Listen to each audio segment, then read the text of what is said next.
வணக்கம் centum of viewers. நான் உங்கள் கபிலன். நம்ம டெய்லியும் கரண்ட் அஃபேர்ஸ் ஒன்று பார்த்துட்ருக்கோம். இன்றைக்கி மே 22 கரண்ட் அஃபேர்ஸ் பார்க்குறோம். ஸோ இன்னும் எக்ஸாம்ஸ்க்கு குரூப் 1 எக்ஸாம்ஸ்க்கு இன்னும் 24 நாள் தான் இருக்குது. ஸோ ப்ரெஷர் பண்ணுங்கள், சீக்கிரம் ரிவிஷன் பண்ண ஆரம்பிச்சிருங்க. At the same time group 4 எக்ஸாம்ஸ்க்கு இன்னும் 52 நாள் தான் இருக்குது. 51 நாள் தான் இருக்குது. ஆக்சுவலாக இன்றைக்கி சேர்த்திங்கன்னா 51 நாள், ஒரு நாளை கட் பண்ணிட்டுங்க. 50 நாள் தான் சாலிடாக இருக்குது. டெஃபினட்டாக 50 டேஸை நீங்கள் யூஸ் பண்ணிங்கன்னா செம்மையாக மார்க் எடுக்கலாம். நெக்ஸ்ட்டு நம்ம சென்டர் மேப்பில் குரூப் 2 2Aக்கு ப்ரிலிம்ஸ் கம்ஸ் மெயின்ஸு உண்டான பேட்சை ஸ்டார்ட் பண்ணியிருக்கிறோம். வருகிற மே 28 அது அந்த பேட்சு ஸ்டார்ட் ஆகுது. டெஃபினட்டாக இந்த வாட்டி போஸ்டிங் வாங்குற அளவுக்கு, அதாவது மெயின்ஸ் ரிட்டன் எக்ஸாமுக்கும் பர்சனல் கைடன்ஸ் இருக்கும். மெயின்ஸ் 2, அதாவது குரூப் 2 2Aக்கும் உண்டான பர்சனல் கைடன்ஸ் வித்து ப்ரிலிம்ஸ்க்கும் உண்டான எல்லா டெஸ்ட் பேட்சு வித் கிளாஸஸ் எல்லாமே பக்காவாக போகும். 2000, அதாவது 3000க்கு ₹1 அப்படிங்கிற கம்மிங்கிற பேரில் அந்த கோர்ஸ் பேட்சஸ் ஃபுல், அதாவது prelims comes mains plus interview, இது மூணுத்துக்குமே கைடன்ஸ் தருவோம். ஸோ ஃபோன் பண்ணி உங்களோட சீட்டை செக்யூர் பண்ணிக்கோங்க. ஸோ இன்றைக்கி உண்டான கரண்ட் அஃபேர்ஸ் நம்ம போவோம். ஓகேங்களா? இன்றைக்கி உண்டான கரண்ட் அஃபேர்ஸில் என்னென்ன இருக்குன்னு பார்த்துருவோம். இன்றைக்கி தமிழ்நாடு நியூஸில் என்னென்ன இருக்குது அப்படின்னு பார்த்தீங்கன்னா, ஸ்டேட் பேங்க் ஆஃப் இந்தியா என்ன பண்ணியிருக்காங்க அப்படின்னா, தமிழ்நாடு கவர்மெண்ட்டோட state bank of India Tamil Nadu கவர்மெண்ட்டோட ஒரு மெமரண்ட் ஆஃப் அண்டர்ஸ்டாண்டிங்கை சைன் பண்ணியிருக்காங்க. என்ன அப்படின்னா, சேலரி, கவர்மெண்ட் சேலரி பேக்கேஜஸை அவங்க போடுற மாதிரியும், போலீஸ் சேலரி பேக்கேஜஸ் அவங்க போடுற மாதிரியும் அவங்க மெமரண்ட் ஆஃப் அண்டர்ஸ்டாண்டிங், புரிந்துணர்வு ஒப்பந்தம் பண்ணியிருக்கிறாங்க அப்படின்னு சொல்லிட்டு, இந்த இதில் யாருன்னா மு.க. ஸ்டாலின் அவர்களும், ஃபினான்ஸ் மினிஸ்டர் யார் இருக்காங்க அப்படின்னா தங்கம் தென்னரசு, அது நம்மளோட சீஃப் செக்ரட்டரி யாருன்னா முருகானந்தம், இதெல்லாம் தெரிஞ்சுக்கணும். அதுவும் இல்லாமல் ஃபினான்ஸ் செக்ரட்டரி வந்து யார் அப்படின்னா உதயச்சந்திரன். இவங்க சாருஸ்ரீ, முன்னாள் திருவாரூர் கலெக்டர், இப்போ எதில் இருக்காங்க அப்படின்னு பார்த்தீங்கன்னா அந்த ட்ரெஷரின்னு சொல்லுவாங்க, அந்த இதில் டைரக்டராக ஒர்க் பண்ணுறாங்க. அவங்க தான் அதை வந்து பெற்றுக்கொள்கிறாங்க. ஓகேங்களா? இந்த SBI signed memorandum of understanding Tamil Nadu government for salary packages. அதுக்கப்புறம் இந்த எஸ்பிஐ பேங்கை பற்றி பார்த்துருவோம். ஃபஸ்ட்டு இம்பீரியல் பேங்க் ஆஃப் இந்தியான்னு சொல்லிட்டு சுதந்திரம் வாங்கிறதுக்கு முன்னாடி 1921 ஆரம்பிச்சது. அது பேர் மாற்றம் செஞ்சு ஸ்டேட் பேங்க் ஆஃப் இந்தியா அப்படின்னு எப்போ மாறினுச்சுன்னா ஜூலை 1 1955 ஆரம்பிச்சு. இது நேஷனலைஸ்டு பேங்க். 1949 நேஷனலைஸ்டு பேங்க்னப்போ இது வந்து கவர்மெண்ட் பேங்காக மாற்றினாங்க. இதோட ஹெட் குவார்ட்டர்ஸ் எங்கே இருக்குது அப்படின்னா மும்பையில் இருக்குது. இந்த எஸ்பிஐ சேர்மன் இப்போதைக்கு யார் இருக்காங்க அப்படின்னா சல்லா ஸ்ரீனிவாசலு செட்டி. ஓகேங்களா? இதெல்லாம் தெரிஞ்சு வச்சுங்க. இப்போ மேற்கொண்டு வர எல்லா எக்ஸாம்ஸ்லையும் இதெல்லாம் கேட்கறதுக்கு நிறைய சான்சஸ் இருக்குது. அதுக்கப்புறம் நேஷனல் நியூஸ் வந்துடுவோம். நேஷனல் நியூஸில் இவங்களை பார்த்தா ரியல் ஒரு லேடி மாதிரி இருக்காங்களா, ஏதோ ஒரு பேசுகிறவங்க மாதிரி, ஒரு சோஷியல் மீடியாவில் இருக்கிற மாதிரி. பட் இவங்க யார் அப்படின்னா ஆர்டிஃபிஷியல் இன்டெலிஜென்ஸ், அங்கிதான் பேர் இவங்களுக்கு. இவங்க என்ன பண்ணியிருக்காங்கன்னா அஸ்ஸாமில் கேபினட் ப்ரொசீடிங்ஸ், அதாவது இந்த சட்டமன்றத்தில் நடக்கிற நடவடிக்கைகளை எடுத்து கூறுற அந்த ஆர்டிஃபிஷியல் இன்டெலிஜென்ஸ் அங்கிதாவை யார் இன்ட்ரடியூஸ் பண்ணியிருக்காங்கன்னா அஸ்ஸாம். இது ஃபஸ்ட் டைம் இந்த இதை இன்ட்ரடியூஸ் பண்ணுறதே வந்து ஸ்டேட் வந்து அஸ்ஸாம் ஸ்டேட்டு. அவங்க தான் இவங்க. அதுக்கப்புறம் லிசா அப்படிங்கிற India first regional AI news ஆங்கராக நம்ம இதில் இருந்தாங்க, லிசாங்கிறவங்க. இவங்க பேர் அங்கிதா. இவங்க அதுக்கப்புறம் டிடி கிசான், ஓகேங்களா, டிடி கிசானில், அதாவது தூர்தர்ஷன் கிஷானில் ஆர்டிஃபிஷியல் இன்டெலிஜென்ஸை பற்றி ஒரு இது பண்ணாங்க, ஏஐ கிறிஷ் அண்ட் ஏஐ பூமின்னு சொல்லிட்டு. அவங்க 2 பேரும் ஆங்கர் தான். இதெல்லாம் வந்து ஒரு ப்ரைவேட் டிடி தூர்தர்ஷன்ங்கிறது ஒரு கவர்மெண்ட்டோட TV channel. At the same time ஒரு ஸ்டேட் கவர்மெண்ட்டு இந்த மாதிரி ஒரு விஷயத்தை வெளியிடுறது இதுதான் ஃபஸ்ட் டைமு. அதுக்கு தான் சொல்கிறேன், இந்த ஏஐ அன்கிதாங்கிறவங்க ஒரு அஸ்ஸாமோட ஸ்டேட் கவர்மெண்ட்டு அவங்கள ஆங்கராக, அதாவது சட்டமன்றத்தில் நடக்கிற விஷயங்களை சொல்கிற ஒரு ஆங்கராக அவங்கள நியமிச்சிருக்காங்க, அங்கிதாவை. செயற்கை நுண்ணறிவு மூலம் இயங்கும் செய்தி தொகுப்பாளர் அங்கிதாவை அறிமுகப்படுத்திய மாநிலம் அஸ்ஸாம். ஓகேவா? அதுக்கப்புறம் அஸ்ஸாம் சேட்டலைட்டு, அஸ்ஸாமில் தான் ஃபஸ்ட்டு அந்த மாநிலத்துக்கு மட்டும் ஒரு சேட்டலைட் அனுப்பிச்சிருக்காங்க. அந்த சேட்டலைட் தான் அஸ்ஸாம் சேட்டலைட்டு. அதுக்கப்புறம் அஸ்ஸாமோட ஃபேமஸ் நடனம் என்ன அப்படின்னு பார்த்தீங்கன்னா சத்ரியா. அது எல்லாருக்கும் தெரிஞ்சதான். இது ஒரு ஸ்மால் ஃபேக்ட்ஸு. அதுக்கப்புறம் நியூஸ் வந்துடும். இவங்களை நல்லா பார்த்தா தெரியுதா? இவங்க என்னன்னா ஒரு சிஎஸ்எஃப், அதாவது central industrial security force paramilitary. அது எப்போ ஆரம்பிக்கப்பட்டாங்கன்னா 1960. அங்கே இருக்கிற ஃபர்ஸ்ட் சிஎஸ்எஃப்ல இருக்கிற ஒரு ஆள் மவுண்ட் எவரெஸ்ட்டை ரீச் பண்ணிட்டாங்க. ஓகேங்களா, இது அவங்க ரெக்கார்ட் பண்ணியிருக்காங்க சிஎஸ்எஃப்க்கு. அந்த இதுதான் இது கீதா. ஸோ இவங்க பேர் என்னன்னா Geeta Samota, first CA officer to reach Mount Everest. ஓகேவா, அந்த எவரெஸ்ட் சிகரத்தை அடைந்த முதல் சிஎஸ்எஃப் அதிகாரி கீதா சமோட்டோ. இவங்க ராஜஸ்தானை சேர்ந்தவங்க. இந்த எவரெஸ்ட் ஏறுறதுங்கிறது மிகப்பெரிய விஷயம். ஏன்னா அதில் வந்து பேஸ் கேம்பை ரீச் பண்ணுறதே பெரிய விஷயம். கிட்டத்தட்ட 7 மலையை தாண்டணும். அந்த மவுண்ட் எவரெஸ்ட் ரீச் பண்ணுறதுக்குள்ளே எத்தனை பேர், அதாவது ஆக்சிஜன் பற்றாக்குறையினால, அதாவது ஃப்ராஸ்ட் பைட்டுன்னு சொல்லுவாங்க, ஓவர் குளிர்னால நம்மளோட ரத்த நாளங்கள் நரம்புகள்லாம் வந்து செயலிழந்து போவோம். அந்த மாதிரிலாம் வர்றதுக்கு வாய்ப்பு இருக்குது. அதையும் பீட் பண்ணி இவங்க போய் ரீச் பண்ணியிருக்காங்க. இது வந்து மிகப்பெரிய ஒரு சாதனை தான். இதுக்கு முன்னாடி வந்து ஆம்பிட்டியாக இருந்து ஃபர்ஸ்ட் மேலே போனவங்க அருணிமா சின்ஹா. அவங்க மிகப்பெரிய மோட்டிவேட்டர். மிகப்பெரிய விஷயம். அவங்களோட கதையே வந்து உங்களுக்கு தெரியும் நினைக்கிறேன். அவங்க ஒரு வாலிபால் விளையாடுற ஒரு நேஷ்னல் ஸ்போர்ட்டர். அவங்கள போகும்போது யூபியில் என்ன பண்ணிட்டாங்க, ராபரி பண்ணுறதுக்காக அவங்கள ட்ரெயினில் போட்டு அடித்து கீழே தள்ளி அவங்க கையை காலெலாம் வந்து, ஏன்னா யாருமே பார்க்காதனால அவங்க ரொம்ப இதாகி காலை எடுக்கிற சூழ்நிலை ஆயிடுச்சு.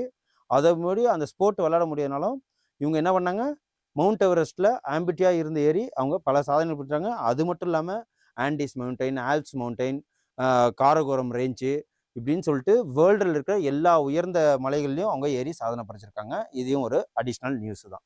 ஓகேவா, அதுக்கப்புறம் கம்யா கார்த்திகேயன்கிறவங்க யார் அப்படின்னா யங் இந்தியன். அவங்க வந்து மவுண்ட் எவரெஸ்ட்டில் ஏறி சாதனை பண்ணியிருக்காங்க.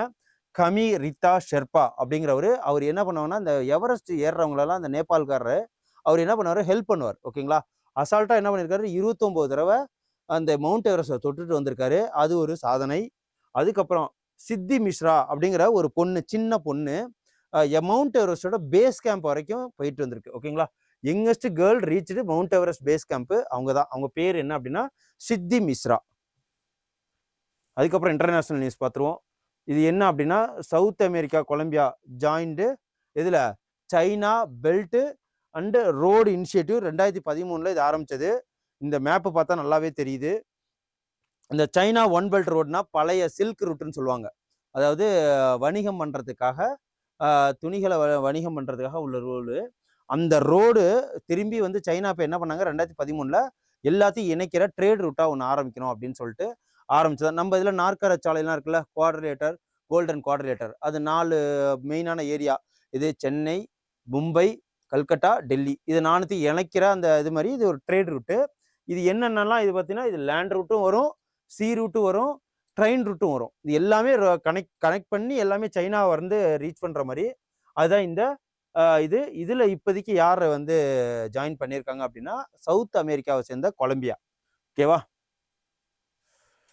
இந்த பெல்ட் அண்ட் ரோடு இனிஷியேட்டிவ் எப்போ ஆரம்பிச்சாங்க அப்படின்னா 2013. China one belt road and இது refers the new silk road அப்படின்னு சொல்லிட்டு சொல்லுவாங்க. இந்த நியூ சில்க் ரோடில் டெவலப்மெண்ட் ஸ்ட்ராட்டஜி அது அடாப்ட் பண்ணியிருக்காங்க. இதில் மொத்தம் 150 கண்ட்ரிஸ் சைன் பண்ணி அவங்களோட ஜாயின் பண்ணியிருக்காங்க. அவங்க என்ன பண்ணுவாங்க, இதே மாதிரி தான் ஸ்ரீலங்காவை திவால் பண்ணாங்க.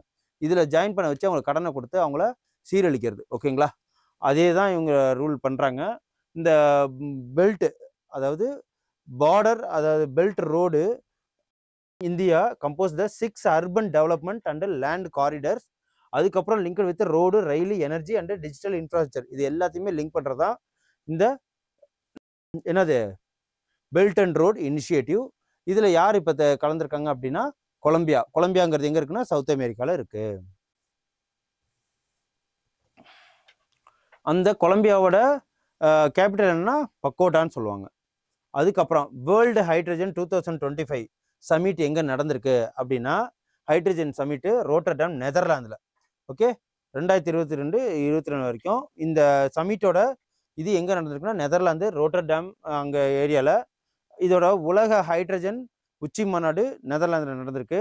அதில் நம்ம நேஷ்னல் கிரீன் ஹைட்ரஜன் மிஷன் 2023 என்ன பண்ணியிருக்கோம் அப்படின்னா 2030க்குள்ள நம்ம இந்த ஹைட்ரஜனில் மோனோபோலியாக இருக்கணும். மோனோபோலி மீன்ஸ் நம்ம தான் அதிகமாக உற்பத்தி பண்ணணும் அப்படின்ட்டு. இதுக்காக அவங்க 19,000 கோடிக்கு மேலே பட்ஜெட் ஒதுக்குனாங்க. இந்த national green hydrogen mission approved by யார் அப்ரூவ் பண்ணனா யூனியன் கேபினெட் 2023 இதை அப்ரூவ் பண்ணாங்க. இதோட இந்தியா அண்ட் குளோபல் ஹப்பு என்ன இருக்கணும் அப்படின்னா, இப்போ எப்படி கல்ஃப் கண்ட்ரி வந்து பெட்ரோலுக்கு கச்சா எண்ணெய்க்கு இருக்கோ, அதேமாரி இந்தியா வந்து இந்த கிரீன் ஹைட்ரஜன் ப்ரொடக்ஷனில் நம்ம தான் முதல் ஆளாக இருக்கணும் அப்படின்னு சொல்லிட்டு அதுக்கு உண்டான யூசேஜுக்கு எக்ஸ்போர்ட்டுக்கும் அந்த இன்ஃப்ராஸ்ட்ரக்சரை டெவலப் பண்ணிட்டு இருக்காங்க. இந்த மிஷனுக்கு எவ்வளோ பட்ஜெட் ஒதுக்கிங்கன்னா 19,747 கோடி ரூபா. இது எப்போ வந்து ப்ரொடியூஸ் பண்ணணும், அதாவது 5 லட்சம் மில்லியன் மெட்ரிக் டன் உற்பத்தி பண்ணணும் 2030க்குள்ள அப்படின்னு சொல்லிட்டு இவங்க டார்கெட்டை ஃபிக்ஸ் பண்ணியிருக்காங்க. எனர்ஜி இண்டிபெண்டன்ஸ் 2040க்குள்ள அட்டைன் பண்ணணுன்ட்டு, அதுக்கப்புறம் நெட் ஜீரோ எமிஷன், அதாவது கார்பனை எமிஷன் பண்ணக்கூடாதுன்னு சொல்லிட்டு 2070ல் இதை டார்கெட் வச்சுருக்காங்க. அதுக்கப்புறம் அப்பாயின்மெண்ட்ஸ் வந்துடும். இவங்களை பார்த்தா தெரியுதா, ஏதோ படத்தில் நடித்த மாதிரி இருக்கா? இவர் படத்தில் நடிக்கல, இதிலே போட்டிருக்கு பாருங்க. மணிப்பூர் ஹைகோர்ட்டோட தலைமை ஜட்ஜாக இவரை வந்து அப்பாயின்ட் பண்ணியிருக்கிறாங்க. இவர் பேர் என்ன அப்படின்னு பார்த்தீங்கன்னா, chief justice of Manipur high court Somasekhar. ஓகேங்களா, சோமசேகர் மணிப்பூர் உயர்நீதிமன்ற தலைமை நீதிபதியாக நியமனம் பண்ணியிருக்காங்க. அதுக்கப்புறம் ஜெயந்த் நார்லிகர் அப்படிங்கிறதுக்கு ஆஸ்ட்ரோபிசிஸ்டாக இருக்கிறார், அவரு வந்து நியமனம் பண்ணியிருக்காங்க. அப்புறம் மிஸ்டர் சீனிவாசங்கிறது நியூக்ளியர் சயின்டிஸ்டாக நியமனம் பண்ணியிருக்காங்க. அப்புறம் பிஆர் கவாய்ங்கிறவர் 52வது CJI of India chief justice of இந்தியாவா நியமனம் பண்ணியிருக்காங்க. அதுக்கப்புறம் புக்ஸ் அண்ட் ஆத்தர்ஸ் பார்த்துருவோம். இவர் யாருன்னு பார்த்தா தெரியுது, இவர் ஒரு கிரிக்கெட்டர் புஜாரா. இவங்களோட ஒய்ஃப் என்ன பண்ணியிருக்காங்கன்னா ஒரு புக் எழுதியிருக்காங்க. தான் ஹஸ்பண்டோட ஒய்ஃபாக இருக்கிறதுனால நான் என்னென்னலாம் கஷ்டப்பட்டேன், என்னென்னலாம் என்ஜாய் பண்ணிட்டு, அதுதான் இந்த புஜாராங்கிறவங்க த டைரி ஆஃப் கிரிக்கெட்டர்ஸ் ஒய்ஃபு அப்படிங்கிற விஷயத்த இவங்க எடுத்துருக்குறாங்க. அது மட்டும் இல்லாமல் சச்சின் டெண்டுல்கர் அவர் என்ன ஆட்டோகிராஃபி எழுதியிருக்காங்கன்னா பிளே இட் மை வே அப்படின்னு சொல்லிட்டு ஒரு ஆட்டோகிராஃபி. அதுவும் இல்லாமல் யுவராஜ் சிங் வந்து டெஸ்ட் ஆஃப் மை லைஃப், அவர் வந்து இந்த கேன்சர்லேருந்து வெளியிட்டு வந்தார் இல்லையா அது. அதுக்கப்புறம் விவிஎஸ் லக்ஷ்மண் 281 டெஸ்ட்டில் அடித்தார். அந்த 251 அண்ட் பியாண்ட் அப்படிங்கிற ஒரு லைஃபோட இதை எடுத்திருக்கிறாரு. ஓகேங்களா, அதுக்கப்புறம் ஸ்போர்ட்ஸ் நியூஸ் பார்த்துருவோம். இவர் பார்த்தா நல்லா தெரியுதா, நமக்கு நீரஜ் சோப்ரா தெரியும். இவரும் தான் ஷிவ்பால் சிங்குங்கிறவர். இவர் என்ன பண்ணியிருக்கிறாரு, இந்த 29 இயர்களுடைய இவர் இப்போ நார்காட்டிக்ஸ் இதில் நார்காட்டிக்ஸ்னு சொல்லக்கூடாது, இந்த டோபமைன் டெஸ்ட்டில் மாட்டிக்கிட்டு 8 வருஷம் பேன் ஆயிருக்கு. ஸோ இவர் பேர் ஷிவ்பால் சிங். ஓகேங்களா, ஆன்டி டோப்பிங் ரூல்ஸ் மூலிமா, நேஷனல் ஆன்டி டோப்பிங் ஏஜென்சி மூலிமா அந்த டோப்பிங் விஷயத்தில் மாட்டிக்கிட்டு 8 வருஷம் பேன் ஆயிருக்காரு. அதுக்கப்புறம் இம்பார்ட்டன்ட் டே பார்ப்போம். சர்வதேச உயிரியல் பன்முகமை நாள் இன்னைக்கு மே 22, international day of biological diversity. இதோட தீம் என்ன அப்படின்னா, harmony with nature and sustainable development இதோட தீம். ஓகே, இயற்கையுடன் இணக்கம் மற்றும் நிலையான வளர்ச்சி தான் ஒரு பயாலஜிக்கல் டைவர்சிட்டியாக சொல்லுவாங்க. அது இன்னைக்கு மே 22. ஓகேங்களா, அதுக்கப்புறம் ஸ்கீம்ஸ் பார்ப்போம். இது என்ன பார்த்தாலே தெரியுதா, குசும், பிரதம மந்திரி குசும் ஸ்கீம்னு சொல்லுவாங்க. இது என்ன அப்படின்னா போர்வெல், அதாவது கரண்ட்டை யூஸ் பண்ணாமல் இயற்கை சோலார் எனர்ஜியை யூஸ் பண்ணி நம்ம போர்வெல் மூலிமா தண்ணி எடுத்து விடுறது தான் இந்த குசும் ஏஜென்சி என்ன அப்படின்னு சொல்லிட்டு பார்ப்போம். இதோட மினிஸ்ட்ரி யார் எதுக்கு கீழே வருவாங்கன்னா அப்படின்னா ரெனியூவபிள் எனர்ஜியில் வருவாங்க. இப்போதைக்கு இதோட கேபினெட் மினிஸ்டர் யார் அப்படின்னா பிரகலாத் ஜோஷி அவர்கள். இந்த குசும் ஸ்கீம்னா என்ன, பிரதம மந்திரி கிஷான் உர்ஜா சுரக்ஷா ஈவாம் உத்தான் மகாபியான் அப்படிங்கிற அந்த ஒரு சுருக்கம் தான் இந்த குசும். இந்த கவர்மெண்ட் இனிஷியேட்டிவ் இன் இந்தியா எதோட எய்ம் அப்படின்னு பார்த்தீங்கன்னா, providing energy and water security to farmers. எனர்ஜியை கொடுக்கறது, அந்த இது மூலயமா, அந்த பேனல் மூலயமா, ஃபோட்டோவால்டிக் பேனல் மூலயமா எனர்ஜி கொடுக்கறது, அப்புறம் வாட்டர் சப்ளை கொடுக்கறது. ஓகேங்களா, இந்த solarisation and agriculture pump reducing reliance and, அதாவது diesel powered irrigation and enhanced farmers income. Diesel use பண்ணாமல் இருக்கிறது, கரண்ட்டை யூஸ் பண்ணாமல் இருக்கிறது, இது மூலயமா ஃபார்மர்ஸ்க்கு ஒரு செல்ஃப் ரிலையன்ஸ் அப்படின்னு சொல்லுவாங்க. சுயமாக நம்மளே வந்து அதை எனர்ஜியை யூஸ் பண்ணி நிறைய ஃபார்மர்ஸ்க்கு விவசாயம் பண்ணுறதுக்கு உண்டான உள்ள ஸ்கீம் தான் இது, இந்த குசும் ஸ்கீம். ஓகேங்களா, இது இன்னைக்கு உண்டான ஸ்கீம்ஸ் வரைக்கும் உங்களுக்கு பார்த்துருப்போம். நம்ம இன்னைக்கு உண்டான கரண்ட் அஃபேர்ஸ் உங்களுக்கு ரொம்ப யூஸ்ஃபுல்லாக இருக்குன்னு நம்புகிறேன். ஸோ நாளைக்கு உங்களுக்கு இன்னொன்று முக்கியமான தகவலோட வந்து உங்களை சந்திக்கிறேன். நன்றி, வணக்கம்.